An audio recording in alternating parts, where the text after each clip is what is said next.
So yeah, Trish and I are getting really worried about quarantining, so we have moved to a more isolated location. Behind me there, you can see. Um, the Wi-Fi is not as good, so if it gets weird, that'll be why. But in general, I mean, lots of social distancing. Do you worry about the gators at all? I worry about something under the water. I'm not sure it's gators. I don't see. There's a lot of different stories about legally whose borders the house is in. Mm, Um, it's a very sort of gray area for several countries. So gotcha. I don't know if gators are common for this area, but something is making bubbles down there, and it's not good. What about skeeters? I mean, you could get some other kind of disease. I mean, skeeters are everywhere. You're, That's you're true. always gonna have skeeters. Yeah, that's true. Uh, my brain has gone into vapor lock. Why is that? Too much stuff in it. What do you mean? I mean that there's been a lot of things that have had me pondering a lot of stuff and very thoughtful, and it's just too much in there at once. And none of it was like important stuff until today. Um, things are happening at my company. They are doing things to tighten the belt, as it were. And there's been some pretty big structural shifts, and yeah, I might be working less or not at all for a while, or I don't know. We're gonna have to see. I'm not thinking too much about that one. But I already Hmm. had a bunch of stuff in my head, so that really kind of just made everything go. No, I don't know what it is. So many things lately.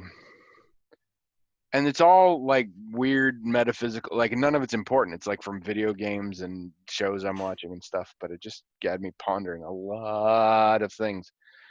So my brain has been feeling very, very, very heavy.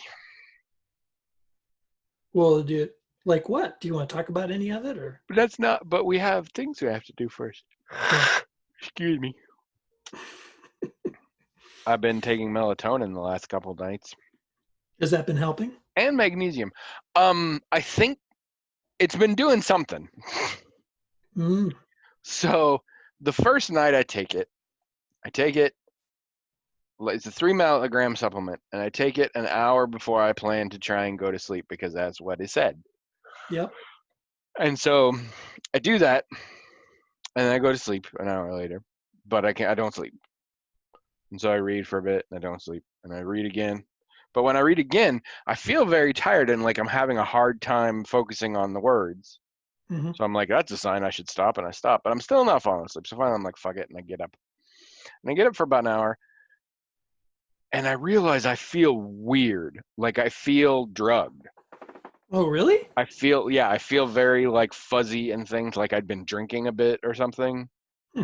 It was very odd. And I went back. But because I started this process so early, that night I basically ended up getting an actual solid 8 hours of sleep. Oh, So that was good. yeah. So last night, I took it 2 hours before I went to bed because it seemed an hour afterwards it hadn't really been doing much yet. So I took Okay. it earlier and I went to bed and I still had trouble falling asleep, but not enough that I bothered with reading or anything like that. So I'm gonna say I probably only managed about 7 hours last night, but it still was pretty solid 7. So I mean, I think I'm still gonna do it for now and see. I think it's doing something, but it's a little early to tell.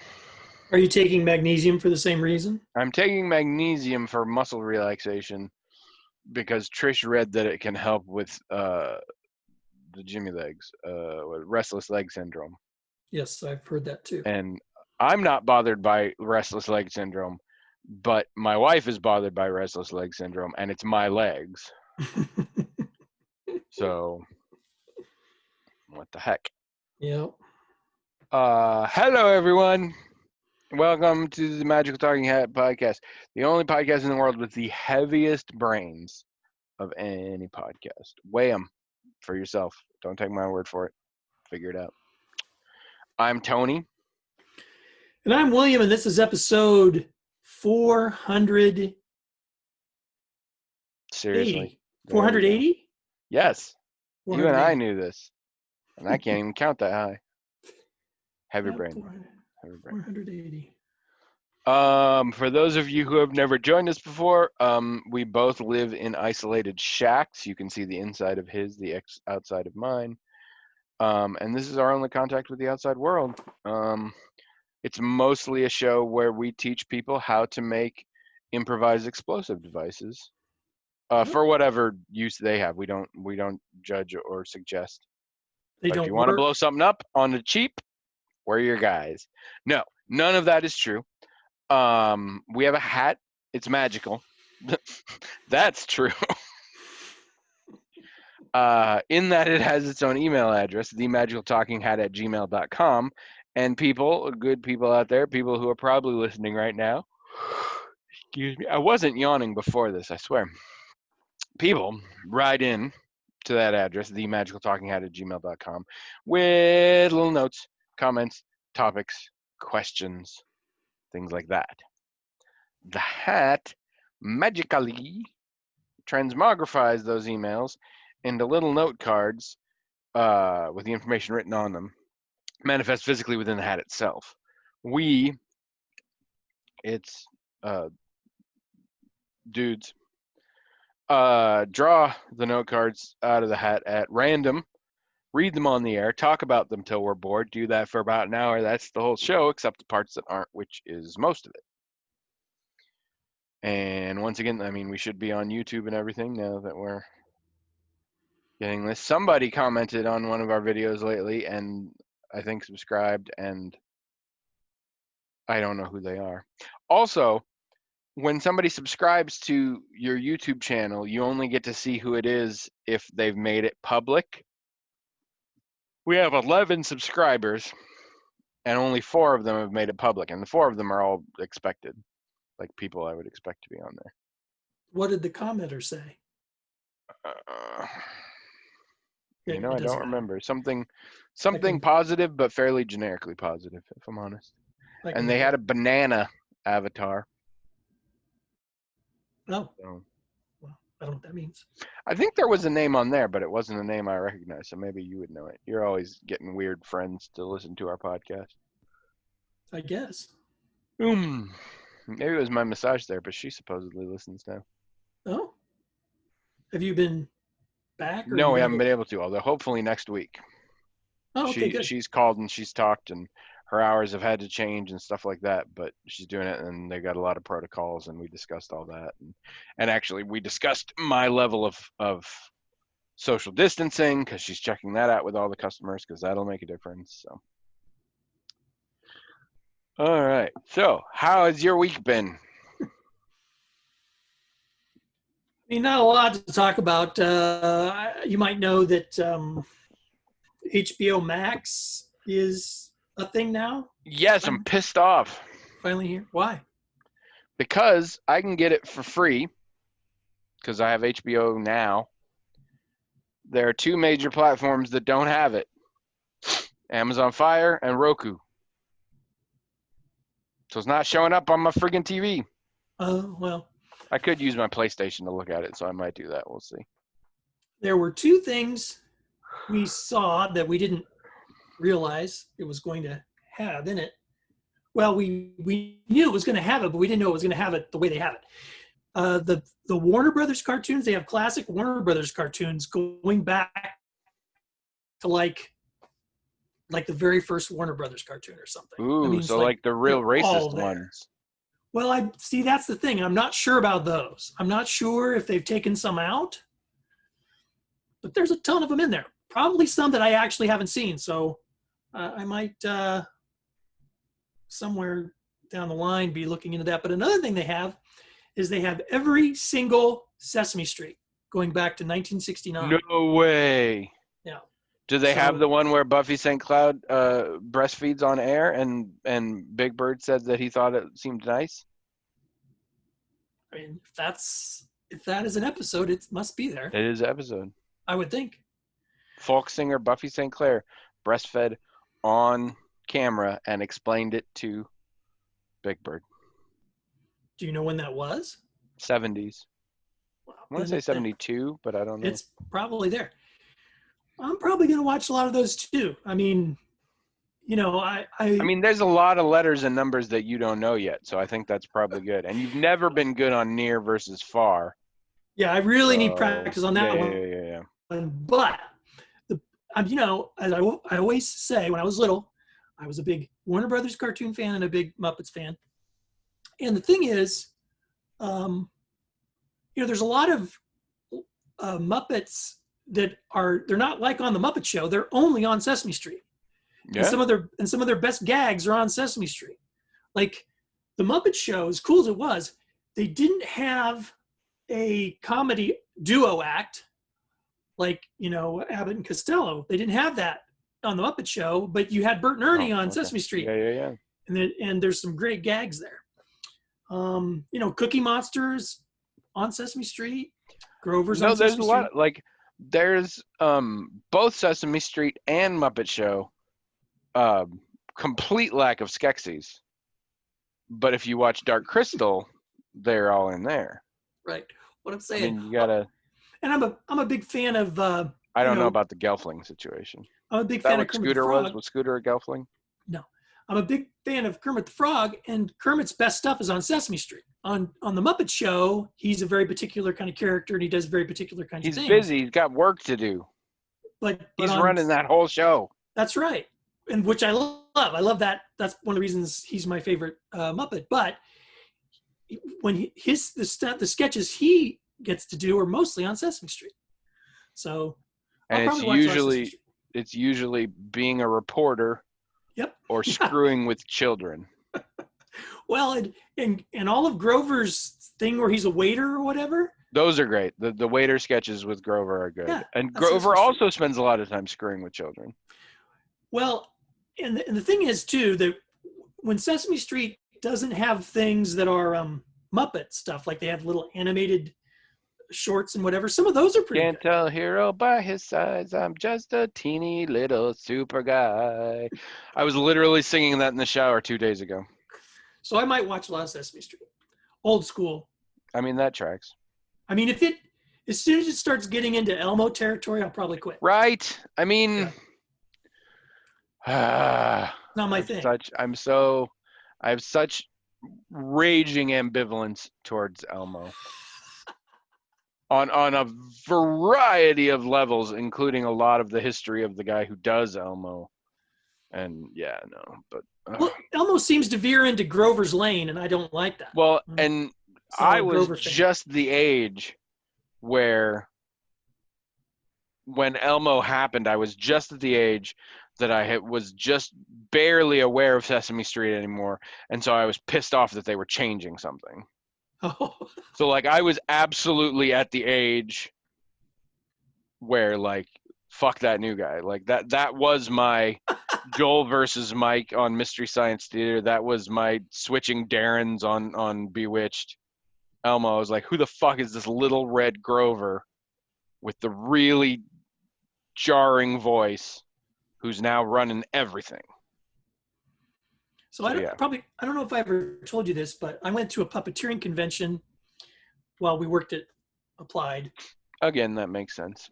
And one of our coworkers turned out to be a puppet.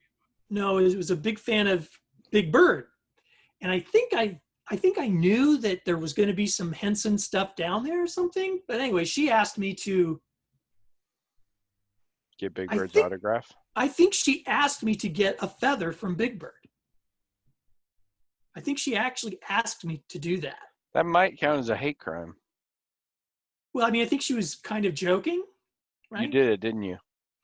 Well, when I got down there, there was a little, I don't know, like a I don't know, there was a section where there were some Sesame Street puppets on display, and their Big Bird was there, you know, sitting on a chair or something.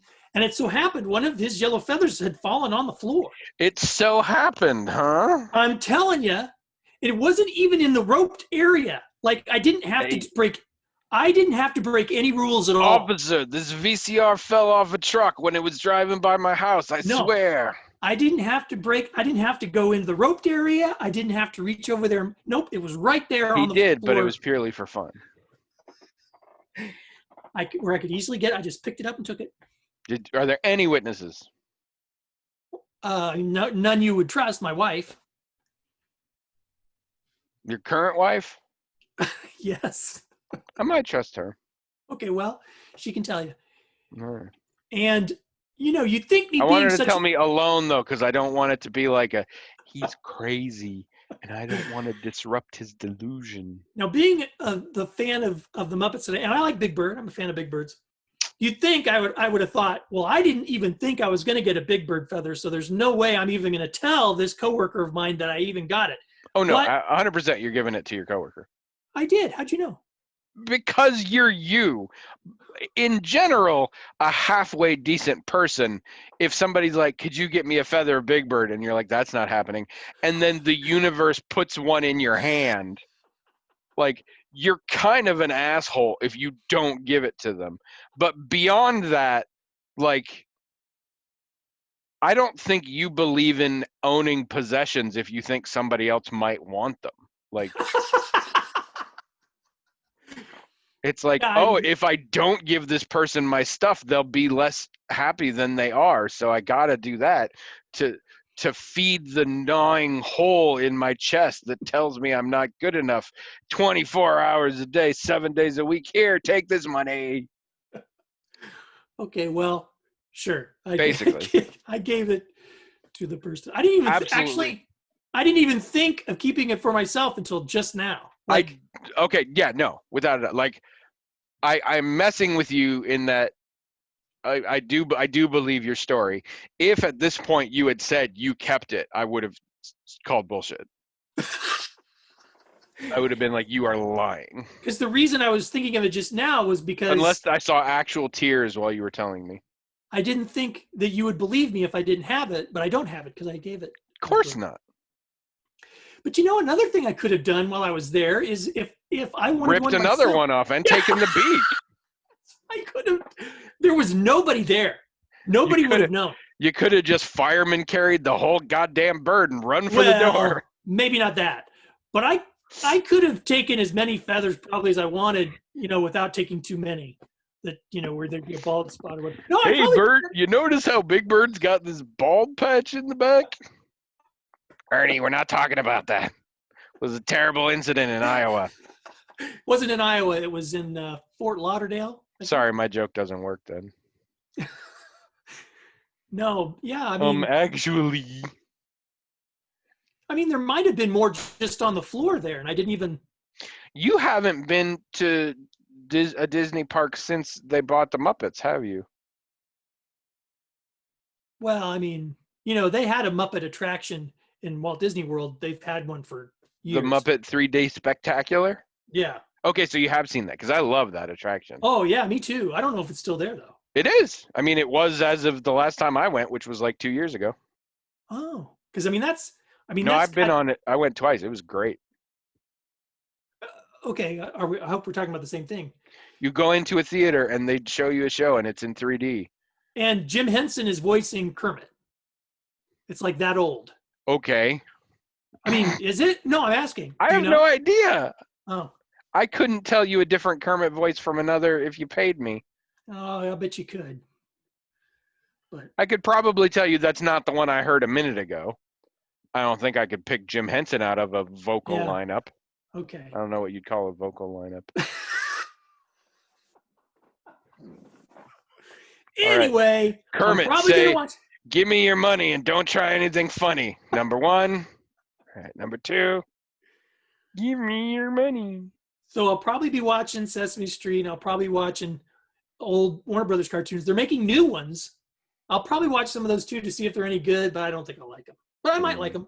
I don't know, because you know what? I never watched those things that Spielberg made. Those Looney Tune, what were they Oh, called? Tiny Toons? Yeah, I never watched those. Tiny Toons is solid. You should watch Tiny Toons. Well, the ones I've seen were pretty good. Yeah, but I didn't know. Do they have Animaniacs? I didn't look, but And here's the one, slim hope, but do they have Hysteria? I didn't. No, I didn't see Nobody seems to have Hysteria, which sucks because Hysteria was one of the greatest shows ever. it. Well, man, maybe they will have these things. But it hasn't been available anywhere. I know they got a lock on some Miyazaki, which I'm excited about. Oh, yeah, they do. Yeah, yeah. I think they're the sole U.S. distributor streaming for Ghibli stuff.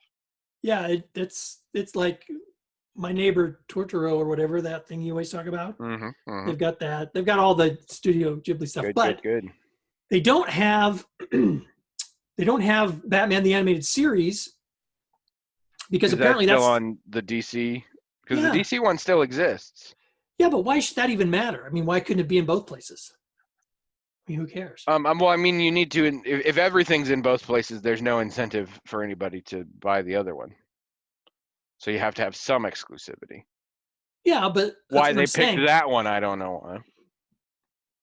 Because there's other DC stuff on HBO Max. Yeah, Doom Patrol's on there. I'm kind of excited about that. Yeah, Doom Patrol. And the real answer probably has to do with, even when it's all technically the same company, there's like licensing agreements with subsidiaries and crap. Right. Yep, you're right about. Which means maybe in a year it shows up. But they've got that movie that's based on the animated series. They've got the Return of the Joker. No, I'm sorry. That's Batman Beyond Return of the Joker. Yes. Do they have that? I love that. Yeah. That movie's amazing to me. And I don't like any of that shit. They've got a lot of old movies too. And then, you know, the fact of the matter is we already had HBO Now just because of like Barry and... Yeah, no, we've got HBO Now, yeah. And we watch a fair number of movies on it. They got a lot of good stuff there. But yeah, Avenue 5, Righteous Gemstones, Watchmen. We don't ever do after Jack. first. Did you ever watch Gentleman Jack is on our list. That's pretty good. It's really good. So yeah, we were already on it. I mean, what we did was we weren't on it for a little while. We let it run out or something. And then we were going to get back on it to watch something. And then the whole HBO Max thing happened. And we're like, well, how does it work? Do we get it? And it goes over automatically. So then there was this kind of an offer in the last 6 weeks or something where you could sign up for HBO Now at a reduced price, and it would automatically go to HBO Max later. Yeah, no, I mean, that's what's happening with us, is that it's going to automatically go. And in theory, it has. We just can't watch it on our TV through the smart TV interface. Like I said, I could turn on the PlayStation and watch it, I'm sure. And well, I will probably this weekend.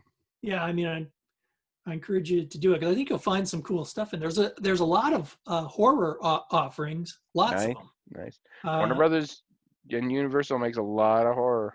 Yep. So, I mean, we explored it quite a bit when it was finally out.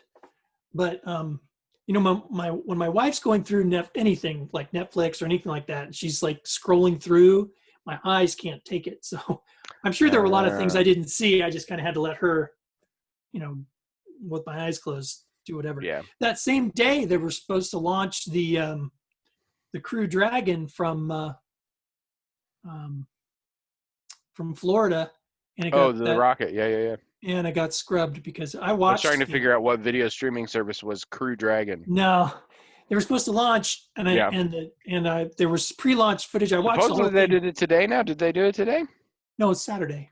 They'll do it. Oh, okay. I thought the new date was today. All right, it's Saturday. So hopefully, I mean, this is going to be the first time we've launched from the United States, and this is a United American, you know, rocket with an American capsule, and it's SpaceX, you know, so it's Elon Musk's company, whatever. So it's got a car on top of it. Yeah, and this is the first time we've launched since 2011 when the space shuttle program was closed down. So it's kind of a big deal, and the inside of the capsule is completely different. It's because they've got these 3 touch screens the astronauts have. So the control aspects of the capsule aren't buttons and lights and things like you usually see. It's completely different. I'm a little worried that something's not going to work with the whole touchscreen thing for some reason. I mean, Well, and you hope there's a backup plan. well, they also have some buttons on the bottom to override certain things. So yeah, it's a little nerve wracking. It's like, wow, this is the first time that this rocket and capsule has been to because it goes Yeah, it lands back down and all by that. itself Yeah, and everything. So it's been to this station many Usually. times. So there's not really any reason to think anything could go wrong. But this is the first time human beings have been in it while it goes up and stuff. So like, wow. But yeah, they had to scrub it because there was too much electrical activity, not lightning, but like ionization in the atmosphere. So they had to scrub it. Are you interested in that kind of thing? I mean, do you? No. Oh, okay. Sorry, the reason I'm distracted is for some reason a half hour into this, the multi-factor authentication on this computer decided to call me to verify it was me. And it had called me when I first booted up, so I don't know what the fuck's going on. Anyway, how was your week? Might as well get onto that. Weird. Wasted enough time. Weird. So I'm like 80 hours into No Man's Sky.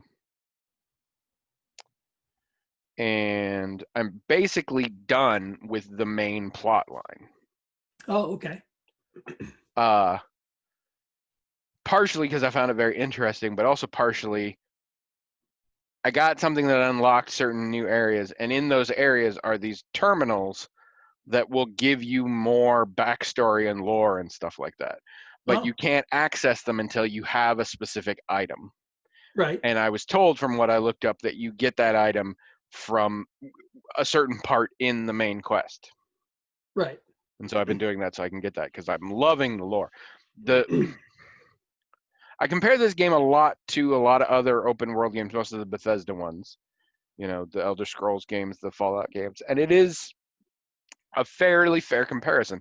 It's different. It's bigger and also more homogenous because it is all procedurally generated. Right. So there is that factor. But in general, it's a very similar thing. There's lots of cool shit to build. There's lots of cool shit to explore. There's fair number of quests nowadays and missions and stuff like that. And you can do as much as you want and not. And a lot of people, I think, play the game and don't really bother with the quests too much because you don't need to. And you can do a ton of shit for hours and hours and hours and hours. I'm really fascinated by the story, a lot of which seems to have been added on later. Like, these quests contain lore that I don't think was part of the original game. But the story they have created is fascinating to me. I mean, and you start off, you don't know who you are or where you are. I think we've discussed this, and your wife played it. And there's just a spaceship, and it's broken, and you got to do a couple things to fix it, and then you can fly, and then, and the first couple of quests and things are sort of just getting your feet on the ground. But you still don't know who you are. And there's 3 different kinds of aliens. Yep. There's the big mean ones. There's the little turtle cat looking ones who are big mercantile guys, and there's the artificial life forms. Yep. Who are big into studying science and stuff like that. And that's fun because you don't speak their language, and slowly you learn more words to it and you can understand them more, and that's kind of cool. But these are the only 3 species in the galaxy. Except you're not any of these. Yeah, that's right. And the game from jump has all this weird mystery stuff happen. You get these weird signals that are like, you are not alone. And you get the number 16 is a motif that shows up constantly and you don't know why. And you find out also that there is another thing in the galaxy. There's Sentinels, and they're these little robots that basically consider themselves guardians of the galaxy and will blow the shit out of you if they see you doing anything terrible, like mining resources or being where you shouldn't or anything like that. Right. and you learn about something called Atlas. Yep. But Atlas is not explained really well. It seems to be sort of like God, but it's not really, it's hard to tell. And there's quests you can go on to learn more about Atlas, and I did, and that was really intense and fun, and I loved that. Hmm. And eventually, some of these signals you get, you find out are from a person who thinks they know you, even though Oh. you don't remember who you are. Huh. And you try and seek them out. And in the process, you find other people, and you find this place. It's in mechanical terms, it's the multiplayer hub for the game. But in the story, it's essentially a space station that travels through the multiverse into different dimensions. So all the people that are like you, which are called travelers and are a specific type of being, can connect and commune in this one place. Oh. Because otherwise you can't, because you're usually just sort of one of you per universe. And so that's fascinating. And there's people who run it, and you get their history, which is amazing, because not all of them are travelers, and how they came to it is very cool. And you need to find your friend, and it turns out your friend is sort of trapped, and you have to go through a thing to try and save them. And that takes some freaky twists and turns and gets really intense and really dark in places. There are a lot of spots in this game where it gets kind of dark. And you go through all that, and eventually you meet other people who are in their life and in your life. And along the way, you can run into travelers in other places, and they talk about how they know me, and a different iteration of me like helped them, or like we were a couple at one point, and things like that, because apparently you get sort of rebooted over and over again. Oh. And you quickly get the whole feeling that you're some sort of weird chosen one and things like that. But eventually I got into this whole thing where I really, like, I had to go and learn the history of the different races, which was fascinating and frankly chilling in some cases, and basically figure out what's happening in the universe and what to do about it. And it was, I'm not going to say they covered any new territory, but the writing is goddamn poetic. It's really impressive writing, and it's really evocative and emotional. Hmm. And I've had things there. This game made me make decisions that after I made them, I had to put the game down for a while Huh. because it was really intense. And then recently I've gotten to where sort of I know what's going on, full stop. And now the only thing for me to do is to go to the center of the galaxy, which is where the game, you sort of decide the fate of things. And unlike originally when the game came out, going to the center of the galaxy was always a thing, but it took you like an average of 2,300 warps to get there. Hmm. The game has simplified things via this quest line where it's going to be like 11 warps. So, because that's kind of insane. Even though people have done it, some people when the game first came out just bought a ship and hooked it up to have the best hyperdrive capabilities, and then just plugged on to the center of the galaxy. But like, it's really intense, and I find like other people, and I mean I do it too. You get into a book, you get into a movie, you get into a TV show, you care about them like they're real people. You know they're not, but you care about them like they're real people. I get that with video games a lot. Yeah. I get deep into it. And this one, like, I figured stuff out, and it was great and terrible in a very traditional sense of both words, and sort of awe-inspiring and bleak at the same time. And I went back to that stupid multiplayer hub, and you can see the other characters.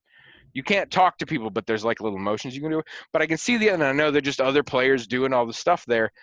And I find myself going like, how many of them have reached this point and know what's actually going on?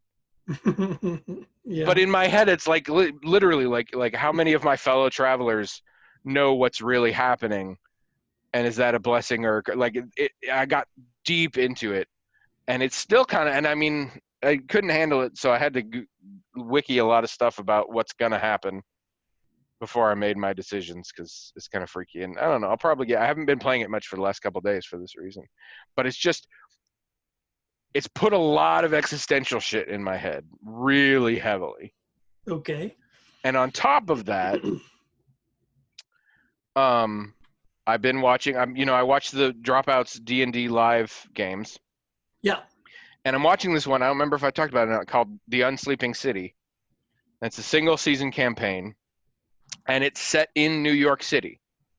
Yeah, you were talking about it. You thought when you first heard about it that it would just have a lot of in jokes about New York City and you Yeah, wouldn't be interested, but that it was really good. the characters are amazing, and the characters specifically, like for some reason, the players really locked into these characters just from the beginning, and they really have a sense of them. Their interactions are amazing, but again, there's a lot of heavy stuff here because a lot of them turned out to have these like dark and twisted backstories and things Mm. that didn't come out except through play.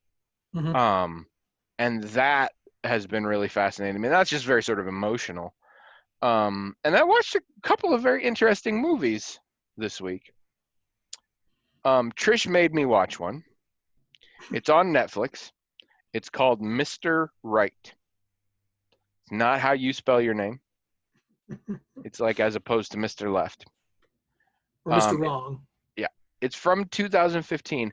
She watched it when she was at her parents' house by herself because it absolutely looks like a romantic comedy. And she's like, Tony won't want to see this, so I'll watch it. And then she's like, what the fuck did I just watch? I'm going to have to make Tony watch it. And it's a very original film. Um, it, you got to be careful on spoilers with it. It is technically something of a romantic comedy. It's definitely a comedy. And there is a romance central to it. It's sort of like the closest thing Trish came up with is if somebody decided, what if we remade the Bourne Identity, but as a rom-com, while still including all the tropes from both romantic comedies and action movies in one film. And that makes something good. It makes something fascinating. It makes something very original. It's got a hell of a cast that carry it. The two leads are Sam Rockwell and Anna Kendrick. Oh, yeah. And of course they nail it. Tim Roth is actually in it, in one of the first good castings of him I've seen in ages. Like usually when he shows up in shit now, I'm like, oh man, he deserves better than this. But I'm like, this is a part that works very well for him. I kind of recommend. It's a fun movie. You have to get from the beginning that it's a very fantastical movie. Okay. Like it's for a while I was like, okay, suspension disbelief, okay, this way, and then at a certain point I'm like, oh no, wait, it's just a fantasy film. Never mind. And then it's fine. Yeah. Because at a certain point it's like, really? Oh, okay, I get it. This isn't real. All right, then we're fine. But it was very interesting, and it was very thought provoking because it was original. And then last night I had happened upon this by complete accident. But I happened upon it every once in a while. It pays off when like you're not moving the Netflix remote, and so it starts playing the trailer for something, Oh, yeah. and you're like, whoa, what is this? And I had this with a recent documentary on Netflix called Circus of Books. I knew nothing about this, and I knew nothing about the subject matter beforehand. This is a movie. It is a documentary film about a fairly nice Jewish couple, heterosexual Jewish couple, who in the 80s, I think, purchased and then ran for 30 plus years in West Hollywood an adult bookstore and hardcore gay porn video store. So the clientele was gay men. Is that what you're saying? By the huge majority, and the employees and everything. It was an institution in West Hollywood, and it was at a time where all that stuff was still, very taboo and all that, and so there weren't a lot of people selling. But the movie is also very much a portrait of this family, because the director of it is their daughter. Oh. And they had 3 kids, and I spent a lot. I loved it. I really enjoyed the movie, and I highly recommend it, including to you. There are places where there happens to be nudity in it. It's nothing that would be prurient or offensive or anything. Like, okay.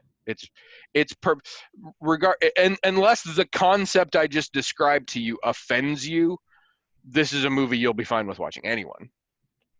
Um, and for a lot of it, I was like, this is just fascinating material. I'm not sure it's a very good documentary.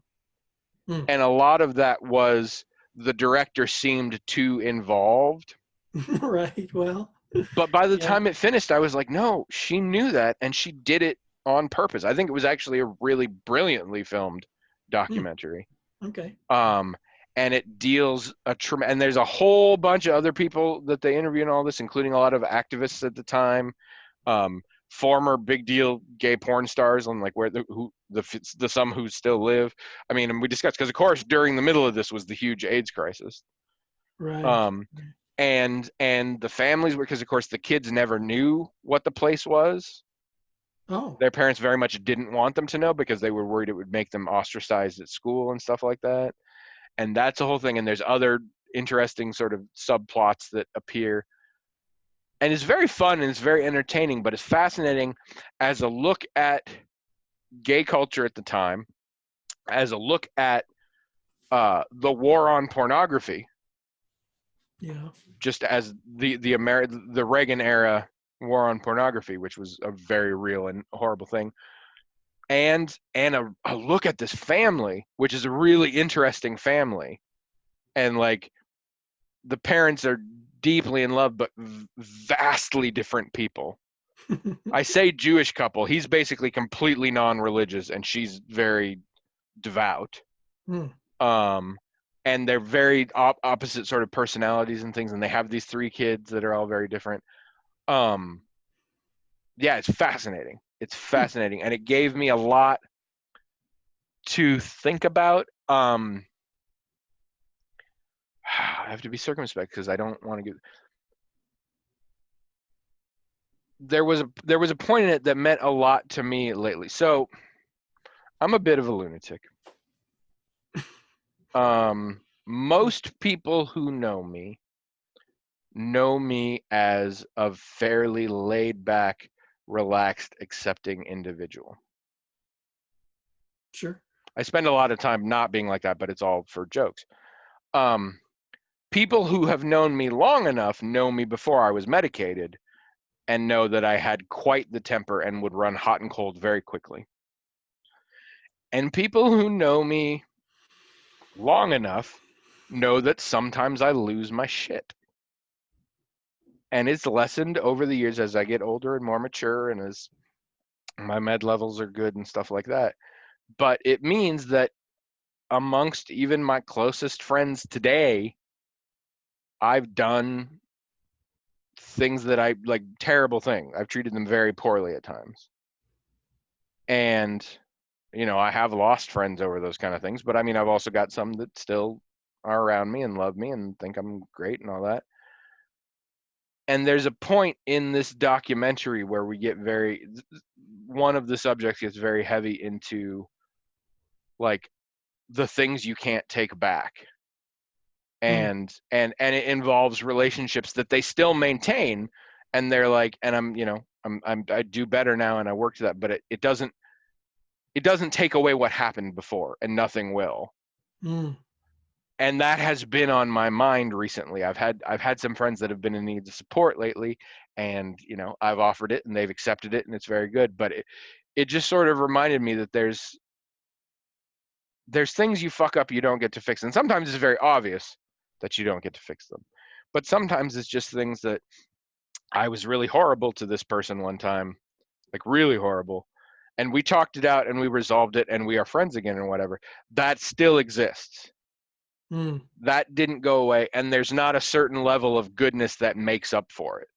Hmm. Ultimately, they decide in the balance if I'm still worth being friends with, and if they're still friends with me, they clearly have decided that. But it doesn't.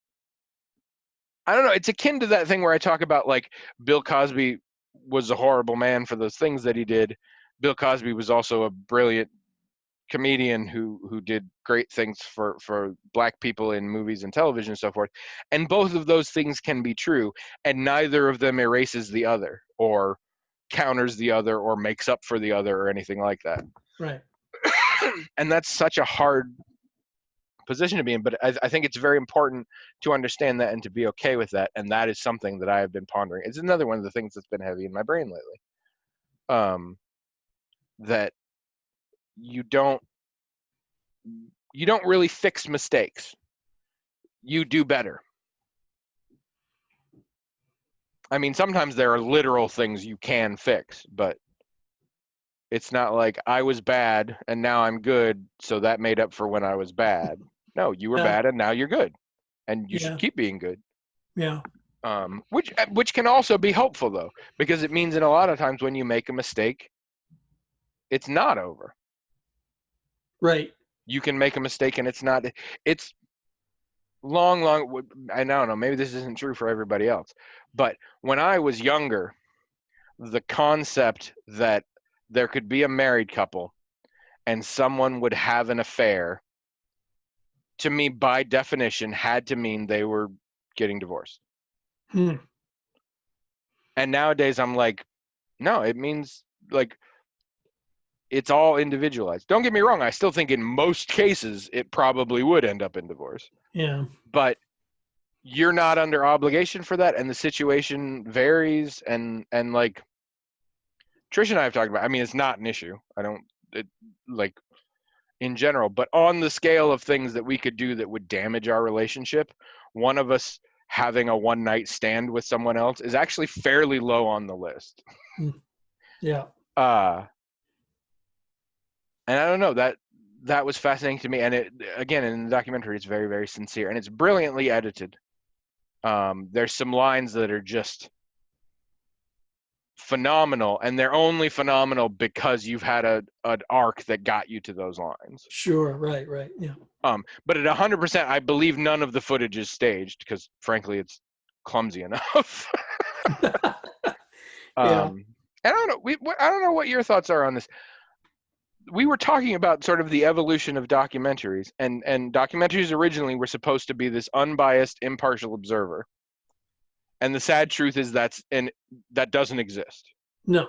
That is impossible. And so now you've got that one extreme where you're trying as hard as possible to be an impartial observer. And that's a terrible extreme, again, because it's impossible. And also, in as close as you could get there, it would only work if it was a subject about which you had no interest. Because then you could be super impartial and be like, I'm literally just going to film this and then whatever. But also, like I said, it doesn't exist. Complete impartiality like that doesn't exist. Certainly not for something you've decided to make a film about. And then the other extreme is what I frequently think of Michael Moore in this category, and honestly maybe Morgan Spurlock, where basically, in my mind at least, you had a point you wanted to make and then sought about collecting material to make a film to get to that point. Yeah. And the truth, I think, nowadays is you always will have a bias in making a documentary, and what you have to do is you have to own it, and you have to constantly check it and constantly take it into consideration. You have to acknowledge it. Like you're not going to go in with no bias, so you have to be like, I know this is here, and try and make allowance. It's the same thing as, man, I keep sub-referencing all over the place tonight. See, this is how heavy my brain is right now, how full of shit it is. It's the same thing as you don't say I'm not racist. That's right. Ridiculous. You say you admit that you're racist, or you at least accept the concept, and every day you try and be aware of that and make adjustments for that and make that. Don't be in denial about that. Own it and try and work. In that case, try and work against it towards an ideal. In a documentary, I don't think you have to work towards an ideal of impartiality, but I just think you have to be aware of it and take it into account. And I feel like this documentary did a really good job with that. Well, the problem with being detached for a documentary, it's not even really so much about bias, although you're correct. Biases are always there. There's really not a lot you can do about them.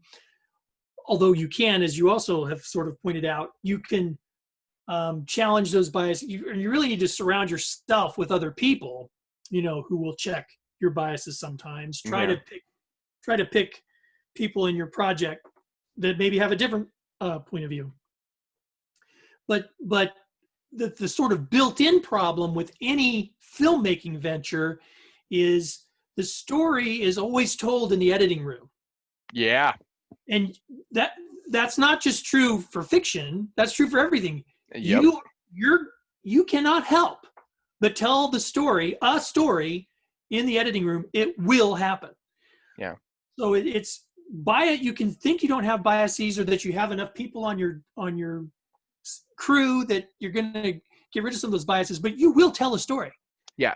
And especially in documentaries, I'm really aware of the editing. I'm kind of aware of the editing in most things nowadays, but in other things it's frequently just for narrative consistency. Like in a documentary, I'm like, what is this editing doing to this film? Right. Because sometimes the editing is arguing points that I'm like, no, your only argument is careful and clever editing. Like, I don't think the material backs what you're saying. You're just editing it in a way. Yeah, and I mean, we know that on a small scale in news stories and shit like that too. But also, yeah, what is the editing telling us, and how does that compare to what the content in between is telling us? Yeah. And I'm always and that's the thing here. It felt the director is a fair part of this story, and the mother, I would say, is possibly the central figure. It's a very big documentary, but the mother is probably the central figure. There is a great deal of tension between the director and the mother. And that was what made me nervous. But by the end, like I said, I think the director was aware of that and owned that and tried to both correct for it and make a point out of that. Like, I think she knew what was happening and was very deliberate about it. Anyway, it's not very long. It's on Netflix. I highly recommend it to anybody. It's just kind of a fun and interesting film too. And I don't know. I think it was made over several years. It came out this year, but there's a lot of things that indicate a lot of the footage. I mean, some of the footage is very clearly like archival when they were kids and stuff like that. Sure. There's evidence that a lot of the like interviewing materials may have been from quite a few years ago. I think it was a long time in coming. Okay. But it was really good. But yeah, just so much stuff. Oh, and I finished the Anne Lemke, the Ancillary trilogy, which again, huge deconstructions of self and gender and a lot, all put into a really fascinating sci-fi world. Loved that, but it put so much in my head about what relationships mean and what people are to each other, and like that was in there. Now I'm reading the 5th Discworld book, which I'll admit I'm not enjoying quite as much as the 3rd or the 4th, but I am enjoying it. I do really, and that's just driving me nuts because I'm really losing my mind over all the literary rules he breaks. Like, I was reading in bed the first night I started it, 4 separate times I had to stop and turn to Trish and be like, listen to this. And she's like, it's actually pretty good. I'm like, it's wonderful. And it's completely cheating. Right. He had one where he's trying to describe a building, and there's this one part of it, and he's like, well, this part, nothing unusual, that this part should be left to the imagination. It will include, and then he just listed a bunch of shit, some of which in very serious detail, and that was it. And I'm like, that is bullshit. And she's like, no, I have a very clear description of that space now. I'm like, of course you do. It was brilliant, but it's bullshit. Well, yeah. He's got a section where he talks about how, like, people get, like, and again, like, his switching on tenses. He talks about how something to most people they don't notice, but it's actually a bad sign. And he says, you notice that, don't you? And that's reader. that's his section break. And the next sentence is, well, one other person noticed it also. And then we go to a character. Like, I hate this man, and he's brilliant, and I'm going to steal so much from him well, in my own work. That's a good idea. Oh, he breaks so many rules, and he does it so well. He's a monster. He's dead. I shouldn't say it, but still, ooh, crazy. Okay, we have very little time. I should probably draw something. Okay.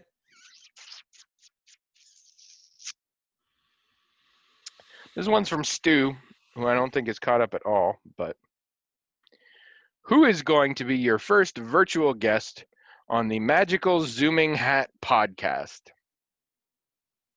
I mean, already happened, was the producer. Yep. It does beg the question, though. We could do that more. It's a lot easier now to have a guest from anywhere. True. It's true. We could see. If you're interested in that kind, I'm making no guarantees here by any stretch, and I'm making no guarantee of fairness in decisions or anything like that. But if that's a thing you would be down for, tell us in the comments, themagicaltalkinghat.com. It could be something we might entertain. I will say this, if we do entertain it, you're gonna have to be on camera like we are right now. So keep that in mind. And again, not guaranteeing I'll do it, not guaranteeing I will be fair at all about deciding who would do it if I do it. I can pretty much guarantee it'll be my call because William never argues anything about logistics with me. Nope. William doesn't really think he's on this podcast. I think William thinks of himself as an audience member who's just really consistent. I'm kind of the Ed McMahon of the podcast. I feel like that's fair. I might even say you're Andy Richter. I might give you that. Okay, sure. Yeah, I'll take that. Maybe. Let me think on that one. Definitely Ed McMahon. You're definitely Ed McMahon level. Yep. At least that. Yeah, we'll have to see. Andy Richter. All right. I think that's it for tonight. So, and also I'm about to sneeze. I think.